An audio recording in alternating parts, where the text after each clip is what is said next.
Hi all. Right, welcome to a new project. This is SpaceCorp. I think it's pronounced SpaceCorp rather than SpaceCore, but I've heard people saying it either way, so I'm not 100% sure. John Butterfield Design, generally a war game designer, and I've covered most of his most of his solos war games. And it's published by GMT Games. I also just got the expansion for it as well. I always thought about maybe doing a playthrough. It's a nice, fun game. I always wondered about the expansion. It's meant to spice it up a little bit. Not really sure about the whole the AI system. But we'll see how it goes. I think we could end up with a result that's kind of one-sided. Maybe either way, but hopefully we'll stay similar sort of score and it'll be quite close. But we'll see. Right, I've not set everything up yet. Yeah, I'm not set everything up yet, but I've got some things sort of at the ready. Of course, like I say, I'm playing with expansion, so it's slightly different. So I'm just going to go through it. It's got. The good thing about this game is it's got separate rulebooks. This is a solo rulebook. This is for the expansion,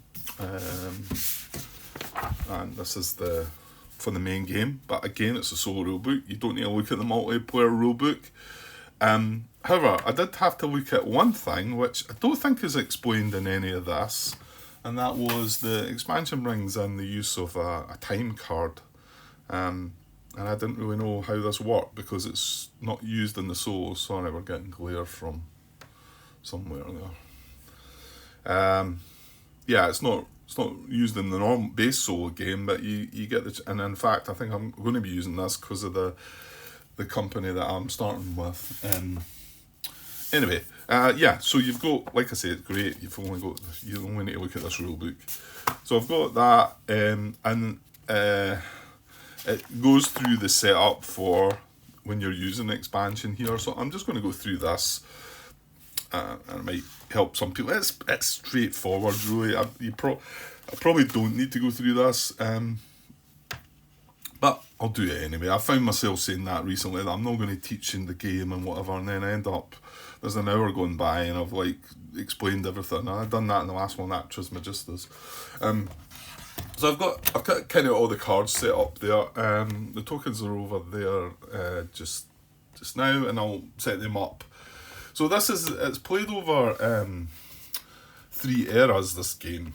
So you've got the Mariners era, which is the first era, and that's kind of I'm not any kind of space person. So I know that this is the Earth, this is the Moon, and this is close by us regarding, this regarding space, and these are all terms, and these are all real things. Hang on.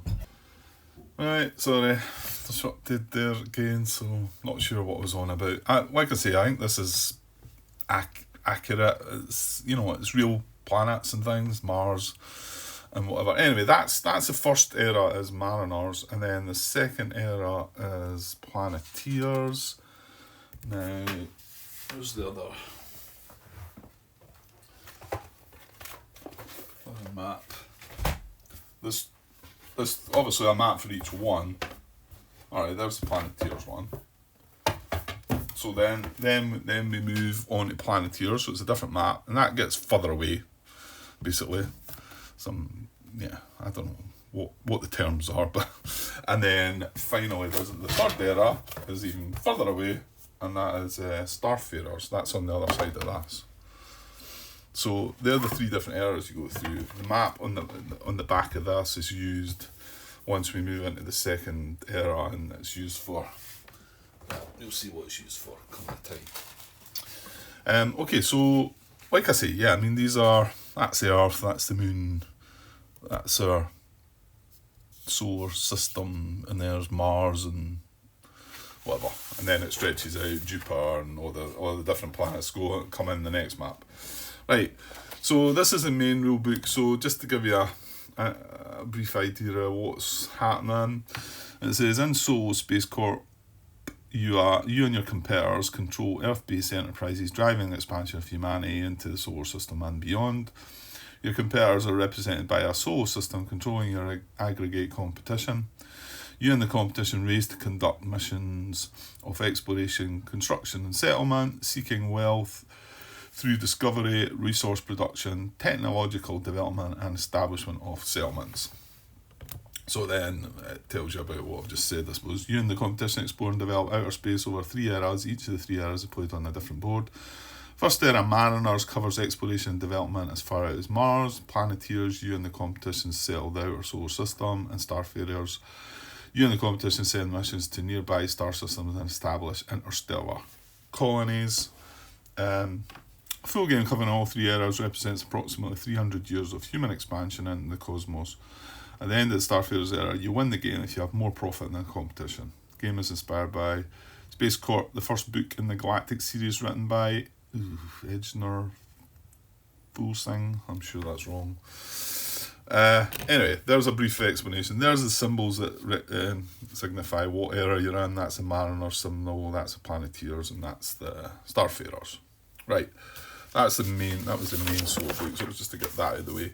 Right, so we start with Mariners, so let's just move on. I'm not going to go over everything, so I'm going to go and set things up. Well, yeah, I'll go through the setup here just now, because we've got to pick our HQ. So, place the Mariners board on the table.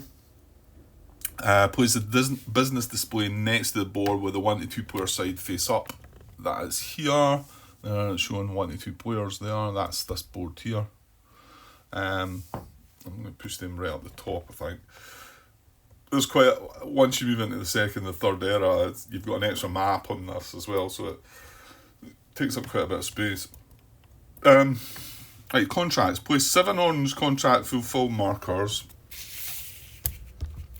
And there are circles on the business display. Right, let me do that. That's these here. So we put the 7 orange markers down there.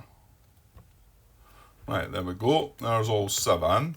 And then let's see, this is with the expansion. This is the setup for it. And it says there the lettered setup steps in this rulebook correspond to the setup diagram provided in the SpaceCorp Solo rulebook. So if I was to open that up, what have we got? A there. It's just looking at that. That's A, and there's B. What we've just done. You know, you can look at that yourself. I'll just go through it here.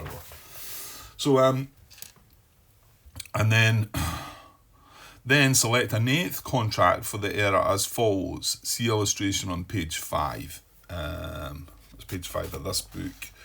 It's talking about here the 8th contract, and what we do is just slip a card down, put a counter on it. So yeah, this is one of the things the expansion brought along was some more contracts, and there's 9 of them come with the game. 3 for each era, so we've got to find the 3 that match the again, there's the symbols you can see at the top. That's Starfarers, that's Planeteers. Hang on, am I getting that the right way around? What's Mariners again? Is there not have the symbol on the map somewhere? No, it doesn't really. I think it would have it there, but it shows it there, so it's the wee moon one. So it's these ones here. So these are the 3 that we've got to select from. I'll put these other cards out of the way. So basically it says you mix them.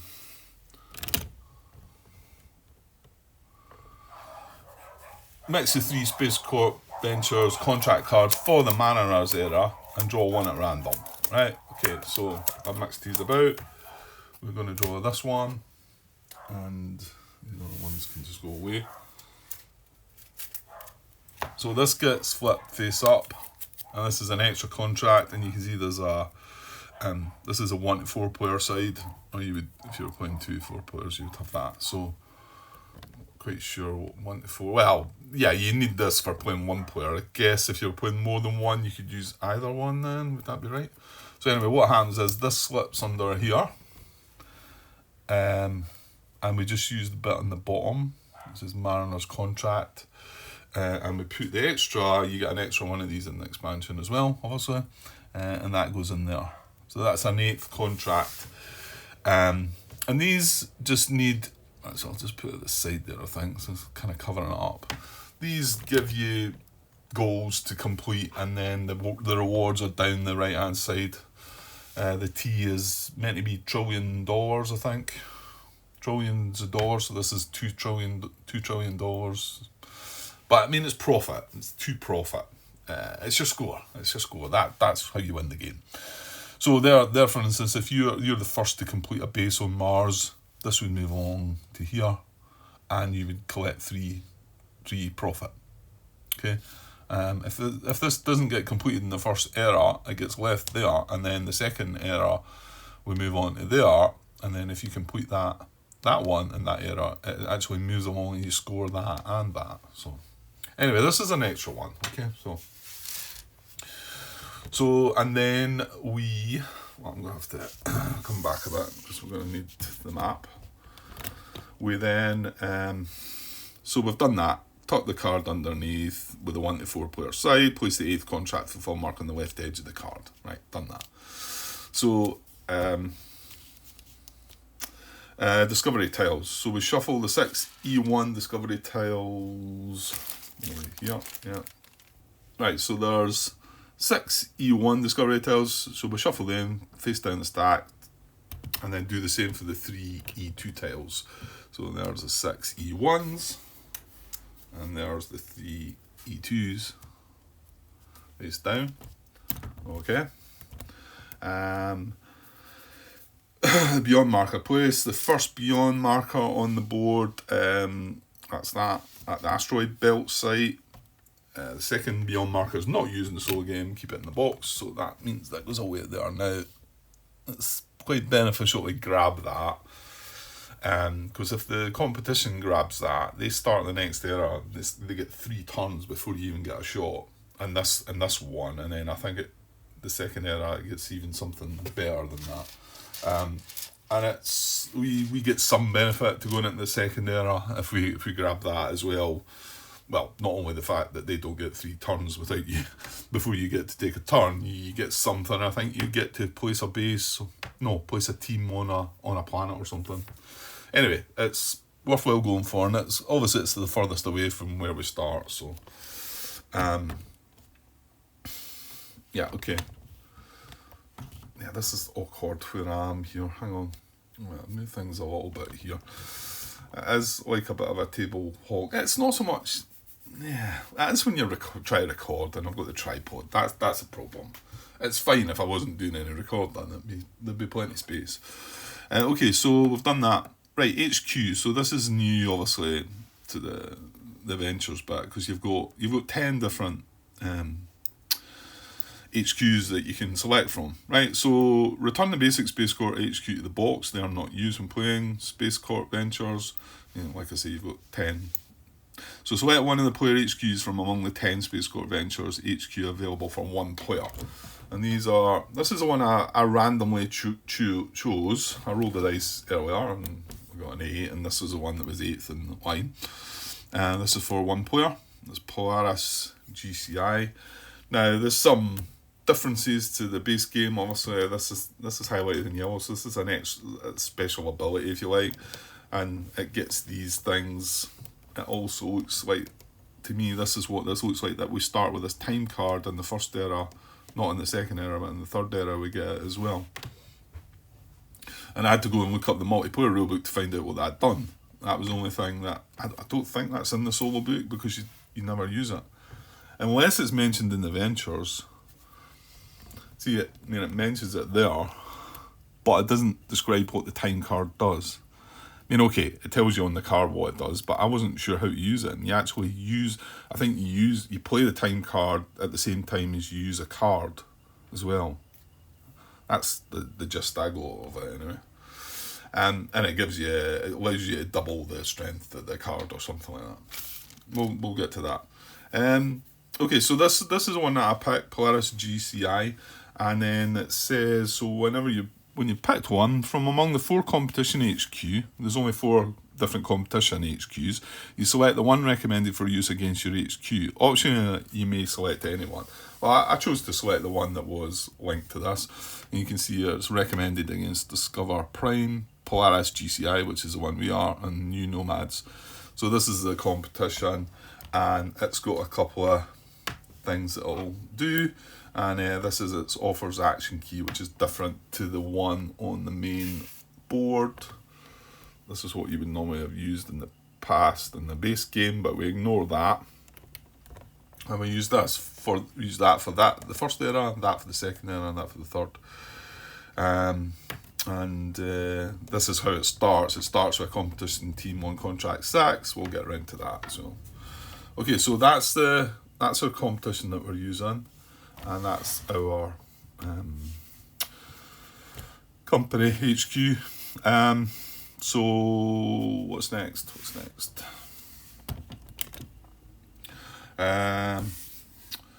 Take the solo player raid encoded with SpaceCorp Ventures and one of the quick reference guides. Right, I've got them set aside. Yeah, I had printed out, and I was using the one. I was using the Ventures one when I was last played the game, because it came with some. They changed things about a little bit to make it better. So this is the actual one that comes with the Ventures, but you can use this in the base game as well. This one, which I would recommend. I think it's better. So we've got these 2 player raids to look over. Right. Player colour. Right. Select one of the 4 player colours and gather up all the wooden cubes around the base of that colour. Place these in the space provided in the HQ. Stat bases of the type.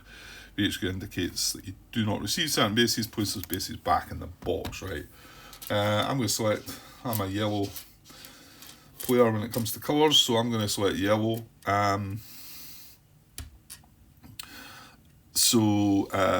We get 4 teams. Well, actually, do we get 4 teams? No. Tells us here, actually, doesn't it? Well, I think you put the 4 there. You can have up to 4 teams, but you can see we start with 2 teams in the first 2 eras, and the third era we get 3 teams. So, but I think they all go there. And does it tell us here about the bases? It's not got anything on that card. Just wonder if there's. Where are these? These are all in here, aren't they? Put all these things away thinking I'm not going to need them again, but actually I'm in the wrong box. In a second. Yeah, I was just looking for an example. Actually, that's 2 to 4 players though. Are they on? No, looking for one of the 1 player ones. That's 3 to 4 players. Yeah.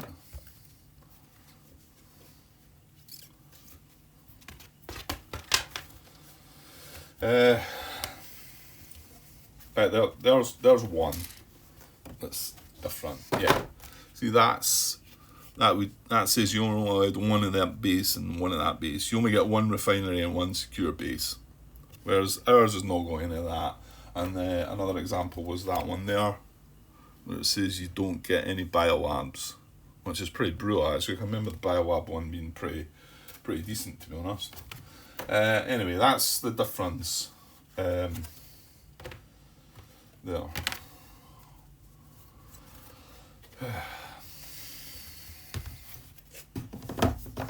So our one, it just doesn't affect the bases at all, does it? It's just that we get what we have. The only thing being you don't get to use. Right, so I need all the yellow counters. And then we just put all the bases on here. Right, so that's us set up. You get 4 refineries, 4 spaceports, 4 industrial, 3 research, 3 biolabs, 2 attractions. And yeah, I had to look up to remind myself. It doesn't tell you in here.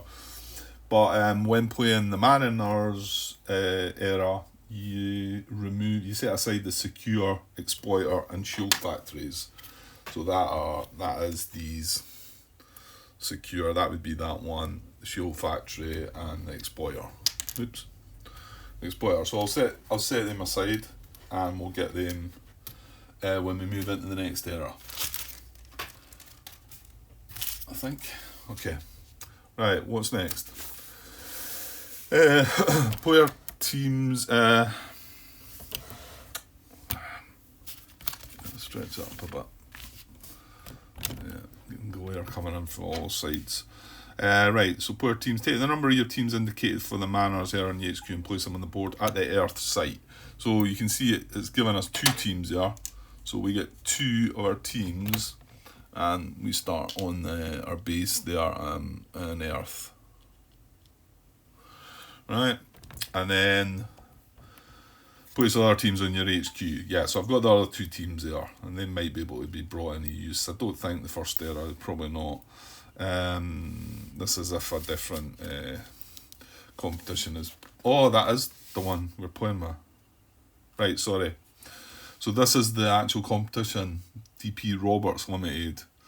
So if DP Roberts Limited is a competition HQ, plays a competition team on contract 6. Yeah,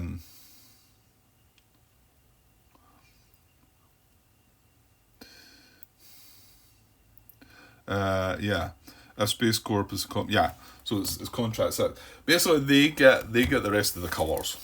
There should be 12 of them, I think. 4. Right, these black ones and brown ones shouldn't be there. Right, there should be 12. 4, 8. That's 11, Grant. I'm sure there should be 12. Oh, right, there's a random little blue one being left here for some reason.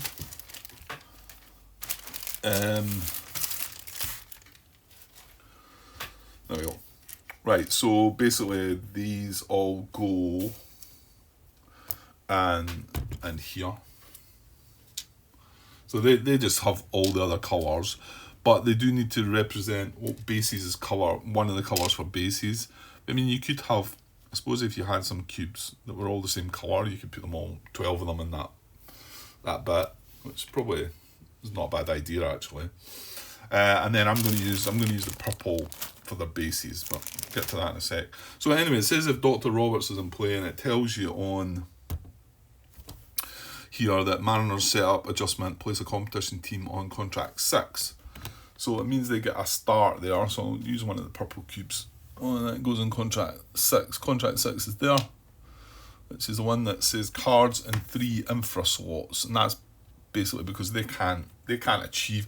They can complete these by whatever it says, or if they get 2 cubes on there, they get it complete, and then the cubes come off. So if we get a second contract 6, they'll score that, and that'll be that.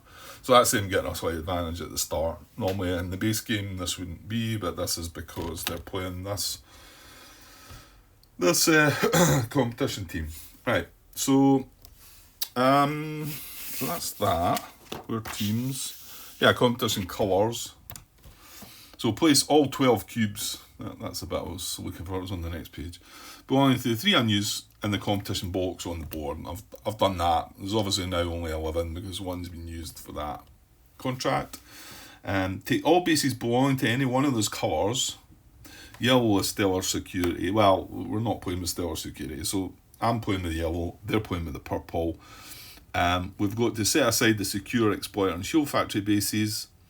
They get added in Planeteers, the same as us. We get set them aside. Put the remaining bases in any opaque container to form a draw cup, and then if stellar security. Right, so I'm going to use that cup just there and put all of these in except the, what is it? Secure, shield factory and exploiter. Okay, I removed all of them. I dare say you could probably just leave them in there, and if you drew one, then just draw another one. But I've removed them, the shield factories and the exploiter and the secure. And I'll just put them aside. Okay, moving on. Progress markers. Place 1 tan cube and 1 black cube in the start space. The progress wheel on your HQ, if you're in HQ, indicates that you do not get either cube. Put that cube back in the box. So that's in here. There's nothing that says that we don't get these, so we get one of these and one of these. To be honest, these other cubes shouldn't really be needed then, should they?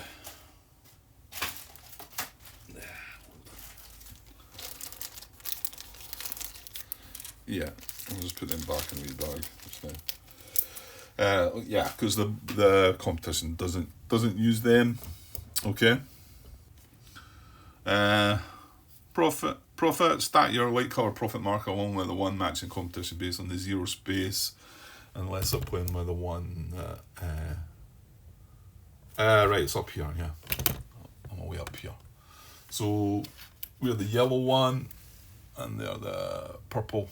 It's got a 50 on the back side once you get to 50. So I'll stack him on top. He's more than likely going to score before me. Well, we'll see.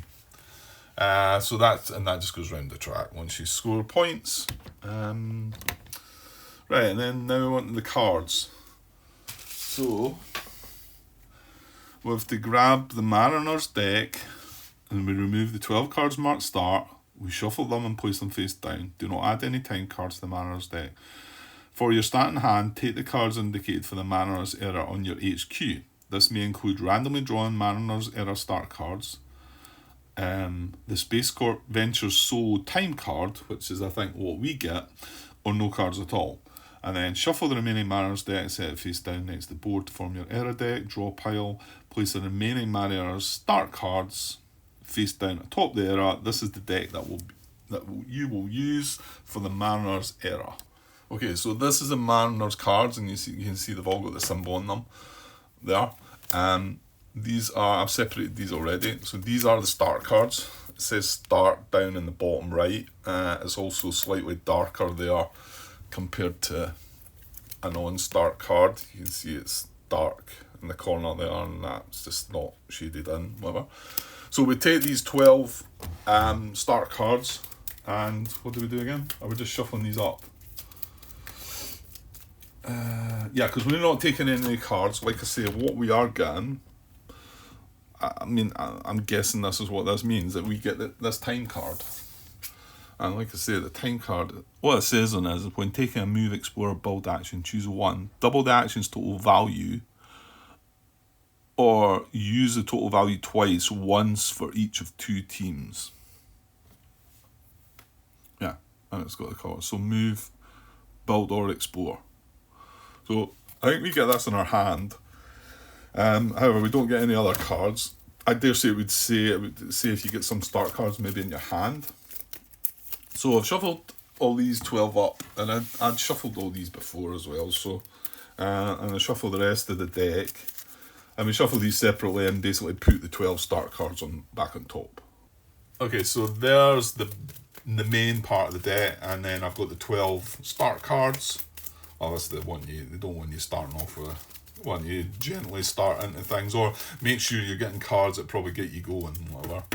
And then the 12, they get shuffled and put on top, right? So they go there. Right, so then it carries on. I'll not go back to the book, but you can follow it if you want. Card offers. So we draw the top 4 cards of your Mariner's era deck and place them face up in the 4 offers boxes. So we get these 4 cards. Right, there we go. Okay, so then the competition deck. So now we grab a different deck. We grab the Planeteers deck, which is the next deck in line. But they do things differently. And then what we do is we set aside we remove the 12 start cards. Again, that's these 12, and that's the main deck. And then we shuffle the 12, and we take 6 of them randomly. 1, 2, 3, 4, 5, 6. 6 of them randomly get put back into here and shuffled. Alright, so let me do that first. Okay, so it's quite clever the way this works. I mean, this deck of cards is what we would use in the next era, but for this era, this is the deck used for the actual competition. And you just look at the very bottom part of the card. Well, you'll see. So these get put here. This is a new thing with these boards that enable you to put the cards here as well, which is pretty good. So we've got the 6 set aside start ones, and they're just going to go on top, aren't they? Place the 6 shuffles start cards you previously set aside on top of that. So they're going to start with 6 sort of maybe more gentle cards or whatever. So it's not going to from right hand. Right. Right, I think that's us ready actually, isn't it? Yeah. So just a quick look at what these abilities are. So Mariner's setup adjustment, place a competition team on contract 6. Well, we know that. We've seen that being done. Now, this is another ability they've got. So all eras raid. If your team, and you are as me, if your team is the only team at a site when a competition team is being placed there, you must either relocate your team to any of your bases or lose 2 profit. Right, okay, that's quite nasty then. So these are things that I'm going to have to try and remember. And these are the offers keys. So anytime it removes an offer, like just looking at the first, say the Mariners era, anytime it removes an offer, if it's an upgrade, a move upgrade card, it'll gain 1 profit. If it's an explorer upgrade card, it'll gain 1 profit. If it's a build upgrade card, it'll gain 1 profit. Or if it's a produce card, it'll gain 1 profit. And then that changes up in the next 2 eras after that. So that's it. And yeah, they're cards. They've got spaces for these cards now. So any we just discard to there, and any progress cards that get removed go there, because I think you've got to keep track of them at some point as well. Okay, and then for us, so our abilities, well, this is how we start with 2 teams. We start with this time card, I believe. I've got that here. And we start, there's no restrictions to our bases, and there's no restrictions to progress wheel or our legacy production, which we'll see once we get to the end of the first era. We can use that. I know there's some of the HQs that you're not allowed to use that, and there's some that restrict this, which doesn't seem to be the case. So on your turn, and it's got the bit in yellow there, I want to say using the new HQ, yeah, it says adjustments to the on your turn steps unique to each HQ are highlighted in yellow. They apply to all 3 eras. So this is what you would do on your turn. This is a sequence of play. You'd advance to the star, but that's only in the Starfarers era. So the first thing we're going to do in this era is conduct an action. Claim contracts. Step 3 you would skip. What is step 3 then? Sequence of play. Step 3 is skip. Oh, it's skipped in the solo game. Right. Okay, so that's why it just says skip. So if you're playing multiplayer, there's something you would do there. I've no idea what it is. And then perform a free team transport. Right, we'll talk about that later. Then you would discard and replenish offers. And then 6 says, if you've got 4 or fewer cards in hand, you may take a build card from the offers or draw a card from the deck. Right, that's really good. Normally step 6 would say you would draw a card if you've got 4 or fewer cards in hand. So if we've got 4 or fewer cards in hand, we can just draw a card from the deck, but we've got this extra option of being able to take a build card from the offers. So right now, you can see there's 2 build cards there. So rather than draw a card, we could take one of these 2 build cards if you've got 4 cards or less at the end of the turn. That just happens at the end of the turn, right? Okay, and then finally looking at these. So all errors, we've got prefab construction. At the end of a build action, you may automatically upgrade 1 eligible card you played from your hand. Right, there's not any... Oh, aye, there is. The end of a build action, upgrade 1 eligible card. So it's not just a build. So you can see this card here. And we'll see this when it works, but this has got may upgrade as infra. So you can play this card for gives you a move 1 ability. So my guess is that if I played this card on my turn, and then I've also taken a build action, well, hang on, no. But I wouldn't have played that card though, Grant, would I? Yes, that doesn't work. It would need to be a build upgrade, wouldn't it? If this was a build 1 that had me upgrade as infra, and I'd use that to build, then it says at the end of a build action, you may automatically upgrade one eligible card you played from your hand. So this would be played from my hand, and before it goes to the discard pile, I would then be able to add it into here. Oh, I just realised that, look, we've got that. I never noticed that as well. I think normally you only start, like the base game, do you start with a move? I don't know. So we're starting with a built-in move 1 and a build 1. You always start with this. Well, I don't know. That may be different in this expansion as well. Research 2, that's how many cards you're allowed to draw. But these are built in. These are you can add to this by playing other cards. So if I want to move 3, then I could add another move 2, and I would get move 3 and be one move 3. Anyway, yeah, that's sounds pretty good anyway. So we'll need to remember these though. And then Planeteers and Starfares only. Well, I'll come back to that. Yeah, there's no point looking at that just now or that, because that's in the next thing. Yeah, and we start with a built-in move 1 and a build 1. So I'm just wondering how the base game came. Yeah, it looks like I think they were all the same. They were all like this. This was the old HQs. So it's slightly different to this. You can see a bit smaller. It's not got this bit obviously, and it does have the sequence of play there, I think, and it's got the bases down the bottom in your progress wheel. But you can see you started with a Research 2 built in and a Move 1 built in. So we're getting an extra. We've got the Research 2, we've got the Move 1 built in, and we've got a Build 1 built in as well. So, whereas some other HQs will be different, my guess is. So, right, 37 minutes in, but I think I'm going to have to take a break. I did want to just get this to the position where I was just about to start, so I think that's where I'm at. Yeah, we don't have any other cards in hand. Well, we've got one card in hand, this time card. And like I say, my take on this is, if I play a move, which to be honest I could do here, because I've got a move 1 and a build 1. I've not got any other cards in my hand. So if I was to take a move 1 action here, I could play this card as well. This is just a one-off. I take it, it's just going to get discarded. I thought at first this was allowed to be used all the time, but it says you play this card when you're taking the action. So when taking a move action, I would get to double the action's total value. So that move 1 would become a move 2.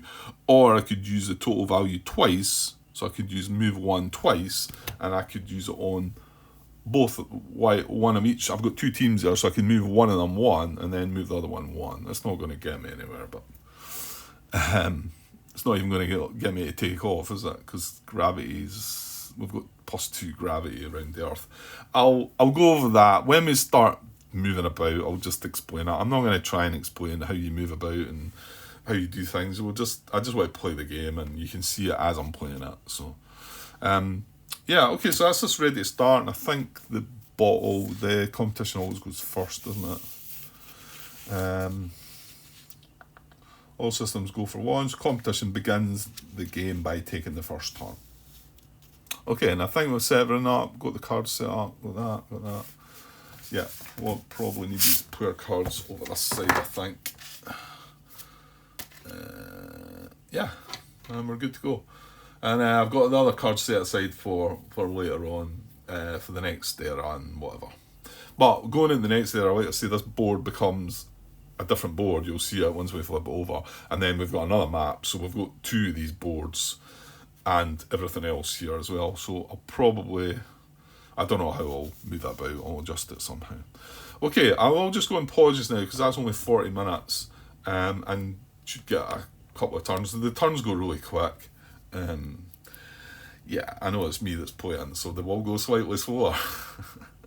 Right, okay, I'll be back in a bit. Cheers. Hi all, right, back to finish this part 1 of SpaceCorp using the Ventures expansion. Ventures, that's it, yeah. Yeah, solo game. This is a solo game, yeah. One thing I forgot So I think I've got about 40 minutes in, haven't I? Thereabout. One thing I forgot about, this is in another edition, where you choose the final scoring, but you don't get to choose this. No, that's not the ball. It'll just be Mal. I want to find the Polaris one. I think right there, it's there. I think that's the only one we need, isn't it?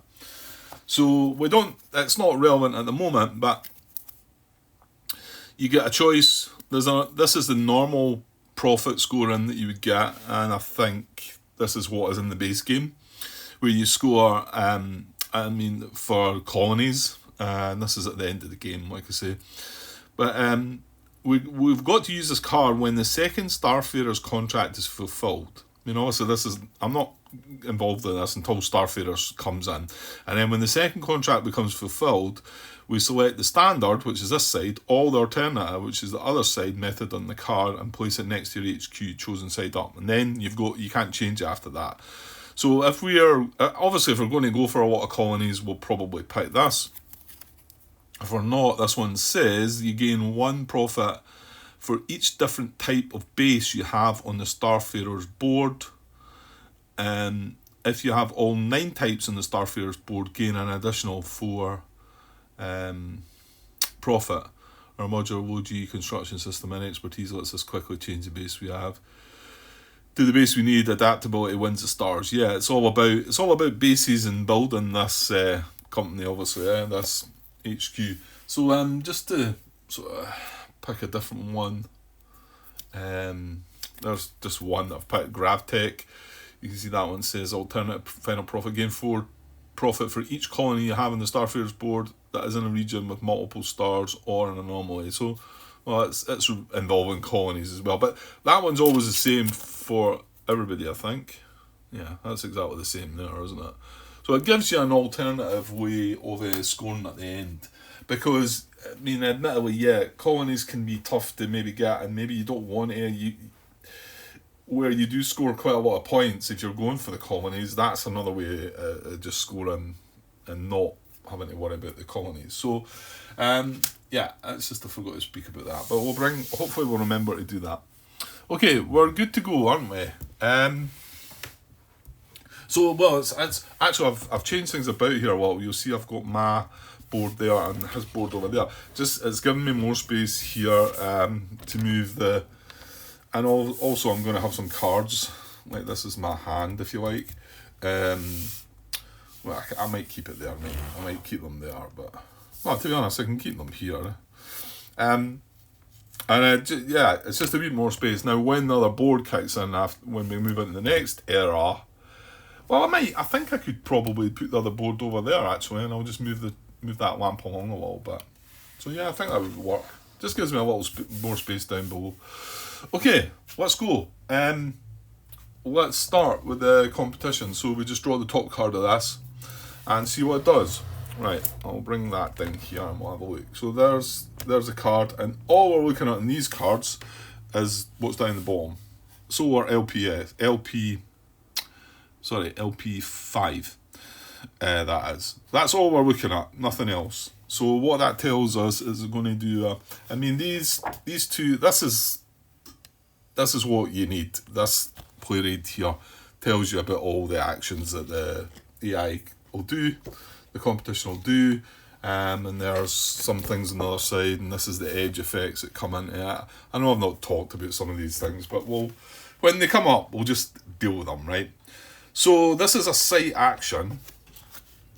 So what it says here is, I'll just maybe shove that out of the way. We might just get away with just using this. So this is a site action. Solar LP5, which is solar Lagrange point 5, which is here. Okay, so that's what it's wanting to do an action at, that site. So, and then it tells you here how to go about it. So, it's simple here. If there's a base present, we'd look through this. If there's no base present at this site, you otherwise check the site situation on the following table, then implement the appropriate text. Okay, so if there was a base present, we'd be looking at this, right? I'll come back to that when there's a base present, right? So there's not a base present, so we then look at this table. I know I don't need tweezers again for this game, but I like something to point with, and I'm quite used to having these in my hand. So, the situation: is there a competition? Is there a competition team not present or a competition team present? Well, there's not. There's nothing there. So competition team is not present. It is a Lagrange site. If it had been if it had been a site with an empty explore box, it would have looked here, or site with a discovery tile, it would have looked here. It is a Lagrange site, so place the competition team. That's all we're going to do. So we pick up one of them. Like I say, yeah, I did think about maybe, what could I use? Well, I suppose I'd have to kind of use purple, and I don't think I've got any purple cubes. Ideally, it'd be better to have 12 purple cubes. Well, 11, because we'll use one up there, aren't we? Oh, it doesn't matter. I played the game before, but you've just got to remember that all the green, the blue, and the purple are all the competition, right? So we basically just put a team there in this solar Lagrange point 5. And that's it. That's their action done. And then that just gets discarded. So, okay, so it's over to us. And you can see that now the next time, if they get the next card, obviously there's going to be another card that says Solar LP5. There's not going to be a base present. We're going to look here. The competition team is going to be present. So it's going to remove the team. Because it's a Lagrange site, it's going to remove the team and place a competition base. And with that, they just randomly get drawn out of there. And if they get a certain base, it could give them some points. It tells you there what base and what they would need to have there, and then it might give them some points. Okay, right, so now it's over to us. That's it. That was simply their turn. Some of the other bits are a wee bit more thinky. You need to work out sometimes. Yeah, you'll see it as it moves on. So right, what are we going to do then? We want to try and move out, obviously. Now, the problem here is to get off of Earth in itself, you need to have a +2. There's a +2 gravity penalty, or addition to your movement. That's what you need. Now, whenever you lift off from somewhere, it costs you 1 movement point. Whenever you land on somewhere, it costs you 1 movement point. Now that changes up in, is it the final era, Starfarers? I don't think you bother about all that because it's like it moves on a bit. But I think it maybe works in Planeteers as well. Well, we'll check that anyway. So it would cost 2 movement points to just take off, and then let's just say we wanted to land on the moon. So it costs us 2 to move up, and then there's no sort of penalty, no movement costs to move onto the moon. So 2 to take off, and then it would cost us 1 again to land, because that is right, isn't it? Yeah, I mean, I've not played it for a while, but I did watch. I watched that guy Colin, the one stop co-op shop guy. He was doing a playthrough complete, so I watched all through that. That's why. So turn sequence. What is it I'm trying to think here about taking off and that, innit? It's maybe not in this play raid. The thing is, it's got this handy chart here. Well, it tells you there actually. Distance from Earth. So it would cost us. Yeah, did I not? And I didn't count that right, did I? Or did I say it right? It would cost us 1 to lift off, 2 for the gravity, so that's 3, and 1 to land is 4.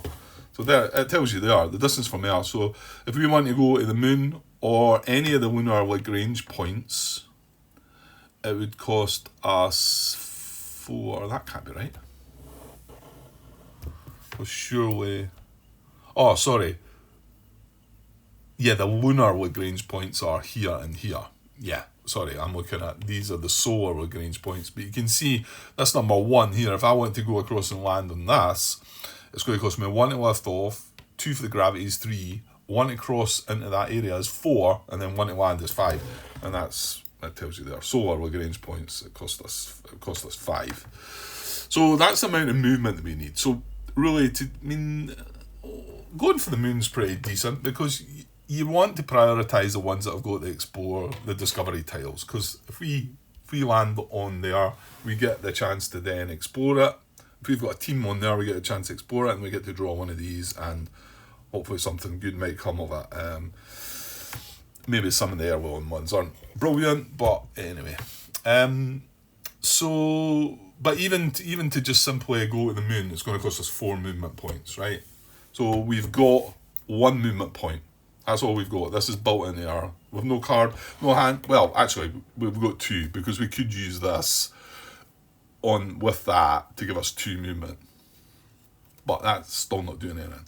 So what we're going to do, and what you're probably going to do most of the time on your first turn, is you're going to use the research.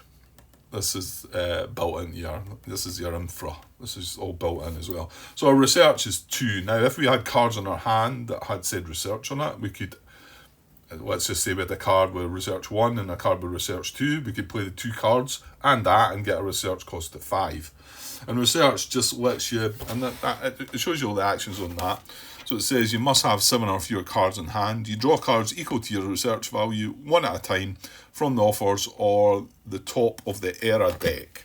So what you could, and that the reason it says 1 at a time is because you could sort of say, right, I'm going to draw this one, or I'm going to draw one off the top, and you might look at it and say, right, I don't need that one anymore. I'll maybe draw another one off the top, or you get to choose how to do it. So we know we want some move. So we're going to do research. We've got 2. This one would give us 1 move or 1 explore. This one gives us, these 2 give us 1 move or 1 build. You can use either one. And you can add them all up. You can play as many cards as you like when you're going to use them. This one is one of the infra cards. So you can use it. I could just use it as a one-off move 1. Or I could use an action to upgrade it and either put it, well, there's no point putting it in there because it's the same as that. But I mean, let's just say I didn't want the build anymore. I could overwrite that, or I could put, we've got 1 empty slot, so it'd be more sensible to put it in there. Then we've got 2 built-in move. So, okay. And that's the upgrade action, which it shows you there. 1 upgrade eligible card only. Place the card in your HQ in infra slot 1, 2, or 3, not the research infra box. If there's already a card from the current era, return it to your hand. If there is a card there from a previous era, remove it from the game. Right. Okay, so we can research 2 cards. So, and remember, these are all start cards, but there was 12 start cards, so that's 1, 2, 3, 4. So there's another 8 to come. So none of them are going to be terribly great. Well, I suppose, maybe we should get the move. The infra. We want to get to a move of 4 as soon as possible, but no, that doesn't really help us, does it? I wonder if the wise thing to do is to use this time card quite early, maybe, to get us a little boost. Because if we took 2 move cards just now, we'd have a move of 3 next turn, but we could bump it up and double it. I think it's probably worthwhile keeping that, though, isn't it? And that we could then land on the moon next turn. I think.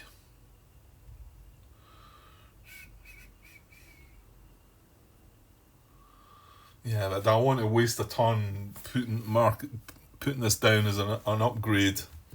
To be honest, I don't know if you want the start cards as your upgrade, do you?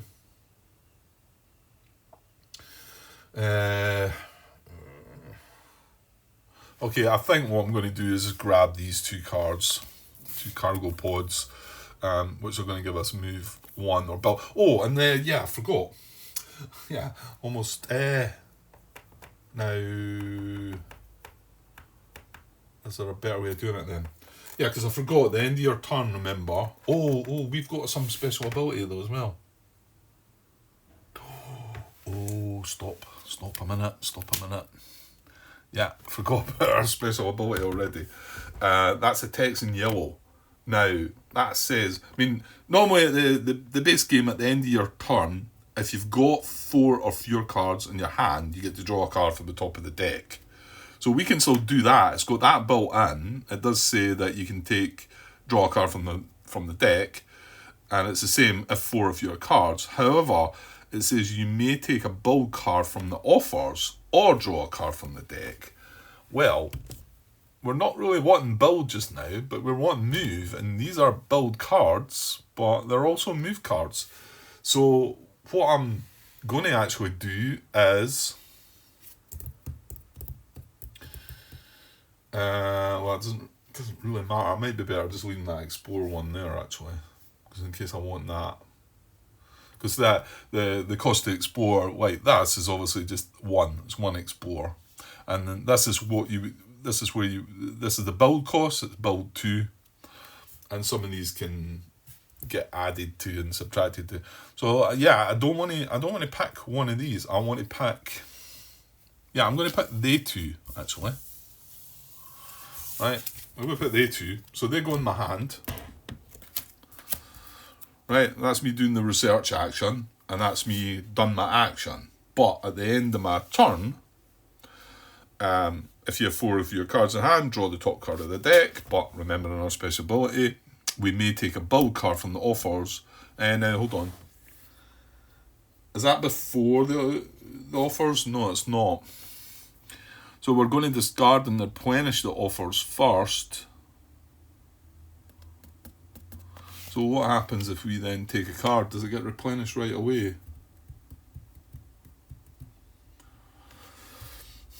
Well, the turn sequence was conduct an action. We've done that. Claim contracts. We're not going to do that. We skip step 3. We perform a free team transport. What that means is you can move. It needs to be from a spaceport or to a spaceport. You may relocate one of your teams that didn't perform an action this turn from one of your bases to another of your bases of at least one of those bases is a spaceport. Well, we've not got any spaceports out. I don't think this counts as a spaceport, but I've nowhere else to go, so it's fine. So then the next step would be discard and replenish the offers. So discard all remaining cards played this turn. We didn't play any cards this turn. Then replenish the empty offer spaces. Yeah, so I replenish these first. So we would have got another move card anyway, but right, so there's the 2 cards that have replenished. So now it's the end of the turn, and we've got 4 or fewer cards in hand. We may take a build card from the offers or draw a card from the deck. Well, I'm going to take the build card because I want to make sure we've got the extra 3 moves so that we can do move to the moon next turn. So I'm just not sure if this replenishes now or not. I mean, I would think it did, but probably must tell you that somewhere, because I'm sure there's other times you would take cards. I think you would replenish it right away. It's just we're past the step where it says replenish the offers, you know. Okay, so I think I found the answer. It was asked about, well, it was about this HQ drill. Question was asked on the Ventures forum on BGG, but not regarding Solo, but I don't think that matters, because I think if I turn this over, or if I find the one for more than 1 player, great. Find not the one. There it is, there. It's just the same. Yeah, it's just the same. So, and the question was, and it's somewhat in my one, it says in step 6, if 4 of your cards in hand, take a card from the offers or from the deck. So you could do similar to what I've done, but he would be able to pick any card. My card had to be a build card. And the question was, because step 6 is after step 5, do we have to wait till next step 5 to replenish, or do we replenish right away? And it was Jason Carr that answered that, and he's involved in the development of the game, isn't he? He does quite a lot. He's involved in all the solo side of stuff, and for GMT, I think. So good enough authority for me, and he said it'll only get replenished in step 5 again. So we're going to be 1 card down to be able to look at. What was that? Yeah. Okay, that's fine. That's our turn over. We drew our extra card, but now we do have this 3 move, and then on top of the 1 move that we've got from there, we've got a total move of 4. Well, I mean, yes, we could double the action's total value to go 8, but I think maybe, yeah, that would be a nice boost, but I think we'll just step up to the moon first. We'll see. It might depend on what the competition start doing before it means we want to rush, or it might be good to keep that time card, maybe to go and grab the first beyond. I think when you use a team to go and get that, that's them. They're out the game. Well, not out the game, but they're finished for that era. But you've got 2 teams, so okay. So back to the bot. Just going to draw the next card for them. It's going to be offers 2-3. It says, right.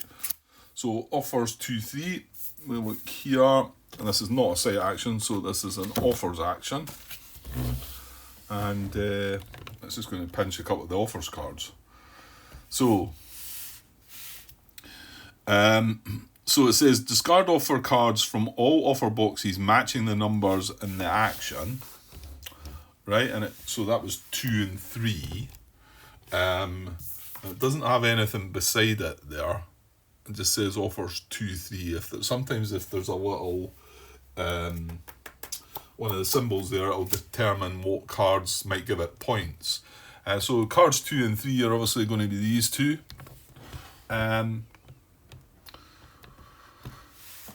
Competition gains 1 profit for each card discarded this way that has an action type matching the type shown in the offer's action. Well, there's no type. This is just showing you that it's the what is it for the Mariners? So the Mariners competition. That's right, isn't it? Oh no, hang on.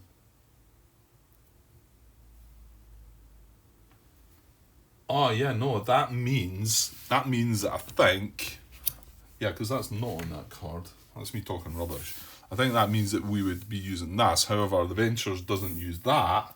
It uses their own one, doesn't it? So I think it'll tell us that here if I just read on. So there's no, what I mean is if it had a little build symbol, which is a little orange like that beside it, then any cards removed that had build on it would give them 1 profit. But it's not that. It's got the little manor symbol, which is different. So it says, if the offer's action shows an error symbol, yeah, if I just read on it, which it does, it shows this error, Mariners. Instead of an action type, refer to the competition offers action key on the board for the action type that triggers trigger competition profit adjustment, right? And we'll come back to that in a second. So like I say, it would, in the base game, have looked at this, and any cards like this it removed, it would trigger that. But because we were playing, where's I want to go? Yeah, so on that. Because we're playing with this, it's going to look at these. So if it removes any upgrades, it's going to gain 1. And if it removes any produce cards, it would gain 1 as well. So cards 2 and 3, well, actually is going to gain a point then, because this is an upgrade card. So it removes this, and it would gain 1 for the upgrade card. So it scores a point. Alright. So one profit up. Right, okay. And these 2 cards just get discarded. Let's go to the other side of there.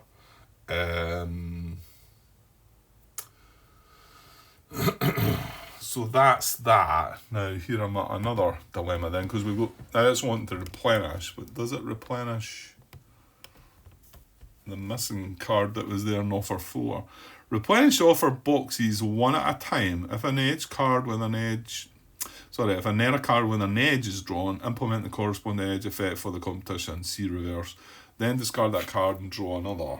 Yeah, so there's a few bits here that could catch you out with that. These edge cards, sometimes you think you could be using them at other times. This is the only time that these edge cards will get triggered. So replenish the offer boxes 1 at a time.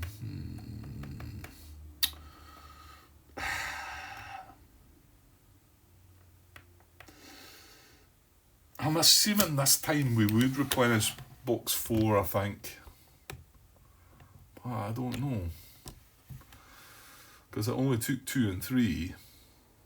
And that question was asked that this wouldn't get replenished until step 5. However, that wasn't considering it being a solo game, so I'm not sure here then. Hang on. Okay, this was asked as well, and it was answered by what was it, Marty Sample. I want to say he might have been. It's a name that seems to ring a bell that I've seen a few times, so it might have been that he was playtester. Yeah, Martin Sample, he was one of the playtesters, so again, good enough for me. And he says, and the question was asked like this, yeah, assuming this doesn't get replenished when you draw the card, yes.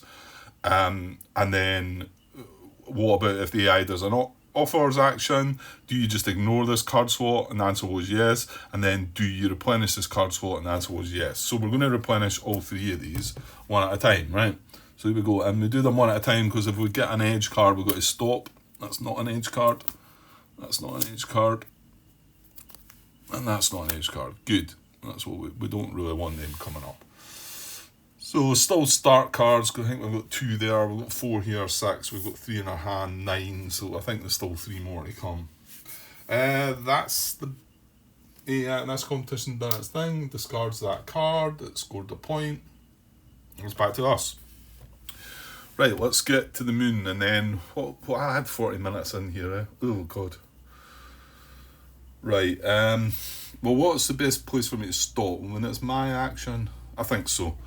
If I do my pauses when it's my next turn, then at least I know every time I come back it's going to be my turn. Unless of course I get called away like immediately, and then I've got to try and maybe watch back in the video footage.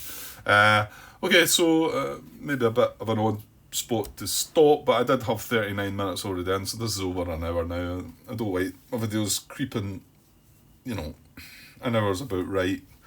An hour, between an hour and a half. I could have done a little bit more, I suppose, but well, in actual fact, I might come straight back. Yeah, I'm actually I'm gonna come straight back. So I could put the part together though. Okay, I'll finish this part just now and I'll come back with part 2 shortly. Okay, cheers.